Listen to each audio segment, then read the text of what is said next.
नमस्कार मैत्रिणींनो, मी कला गोखले.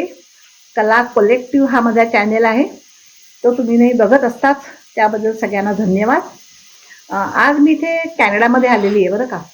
आणि इथे ना ग्रीन ॲपल्स, बॅकयार्डमध्ये ग्रीन ॲपलचं झाड आहे. एका झाडाला 100 तरी ग्रीन ॲपल लागलेत. आणि आपल्या इंडियात पण ग्रीन ॲपल मिळतात, पण आपण कधी विकत आणत नाही का. तर मी म्हटलं की ग्रीन ॲपलचं आपण लोणचं करूया आणि तुम्हाला लोणचं करून दाखवते. तर ही बघा ग्रीन ॲपल्स तुम्हाला दाखवते. मी तुम्हाला समज कितीतरी अशी 100 ग्रीन ॲपल्स आहेत. आता माझ्याकडे एवढी हातात धरता आली तेवढी मी धरलेली आहेत. आणि आता तुम्हाला याचं लोणचं करून दाखवते. बघा मग नक्की. यासाठी लागणारं साहित्य सांगते. हे ॲपल, या ॲपलला मी सफरचंद आहे त्याची मी सालं काढते. सालं काढून घेतले. हा एक लोणच्याचा मसाला आपला नेहमी असतो, तो लोणच्याचा मसाला आहे. हा एक लिंबाचा रस थोडा ठेवला आहे. तुम्ही व्हिनेगरही वापरू शकता. लिंबाचा रस नसेल तर तुम्ही व्हिनेगर घेतलं ते हरकत नाही. म्हणजे ते ॲपल जे आपलं कापलं की नेहमी काळं पडतं की नाही आपल्याकडे, ते काळं पडणार नाही. हां, तर मी आता त्याची फोडी करते आणि मग तुम्हाला दाखवते पुन्हा. हे बघा, हे एक ॲपल मी चिरलं आहे. बारीक त्याच्या फोडी केल्या, बारीक केल्या त्याच्या फोडी, जास्त मोठ्या नाही केल्या अशा. आणि ह्या फोडी मी आता ह्या पातेल्यात मसाला टाकणार. ह्याला मसाला लावतो थोडासा. असा मसाला ह्याच्यामध्ये टाकून घ्यायचा असा, कारण का ते काळं पडू नये म्हणून मसाला घालते. आणि थोडा लिंबाचा रस घालते.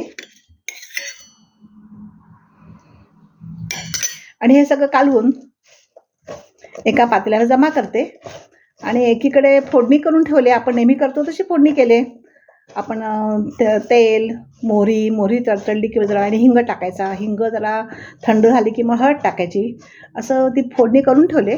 ती आपलं होईपर्यंत फोडणी गार होईल. आणि ही ॲपल ना आंबट गोड असतात, त्यामुळे आपल्याला थोडी जास्त आंबट आणि थोडी गोड असतात, त्यामुळे दुसरं काही घालायची गरज पडत नाही. तर बघूया आता. हे बघा, म्हणजे आपण त्या ॲपलच्या फोडी केल्या होत्या ना, त्या फोडीमध्ये मी मसाला घातला आहे, थोडा लिंबाचा रस टाकला आहे. आणि त्या मसाल्यामध्येच मीठ पण होतं, त्यामुळे वेगळं मीठ घालायची गरज नाही. आता हे ठेवल्यानंतर जरा वेळ त्याला आपोआप रस सुटला आहे. 1 तासभर ठेवून द्यायचं असं की त्याला चांगला रस सुटेल. आणि मग त्याच्यानंतर हे जे फोडणी केलेली आहे ना, ही फोडणी दाखवते तुम्हाला. ह्या म्हणजे पातेल्यामध्ये फोडणी आहे. याच्यामध्ये आपलं नेहमीचं हे घेत आहे, मोहरी, हिंग आणि हळद, अशी याची फक्त फोडणी केलेली आहे. आणि ही फोडणी आता त्या ह्याच्यामध्ये टाकणार. हे टाकल्यानंतर सगळं एकत्र झालं की आपलं लोणचं तयार झालं. आता हे बघा, हे लोणचं थंड झाल्यानंतर मी तयार करून ठेवलं आहे. हे बघा, ह्या बाटलीमध्ये हे एक लोणचं झालं आणि हे एक लोणचं झालं तयार. अतिशय सुंदर कच्च्या ॲपलचं लोणचं. म्हणजे आपल्याकडे जी इंडियामध्ये हिरवी ॲपल मिळतात ना, ती आपण कधी आणत नाही का. आपण ती आणायला कधी जात नाही. आणि त्यामुळे ती आपण फक्त खाण्याकरता आणतो. पण अशी तुम्हाला हिरव्या रंगाची ॲपल मिळाली तर नक्की आणा आणि त्याचं असं लोणचं करून बघा. तुम्हाला नक्की आवडेल याची मला खात्री आहे. धन्यवाद. असंच नक्की बघा. आणि आवडलं तर चॅनलला नेहमीप्रमाणे लाईक करा, शेअर करा आणि सबस्क्राईब करा. ओके. याच्या पुढला व्हिडिओ मी टाकणार आहे तो म्हणजे ह्या कच्च्या ॲपलची, म्हणजे हिरव्या ॲपलची मी चटणी करणार आहे. कळलं का. ती चटणी कशी करायची तेही तुम्हाला थोडक्यात दाखवणार आहे.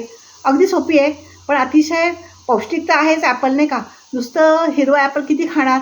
पण हे लोणचं तर 1-2-4 दिवस संपून जाईल आमचं. सगळे पाहुणे आले तर आम्ही या पाहुण्याला लोणचं देऊनच टाकणार आहोत. ओके नाही.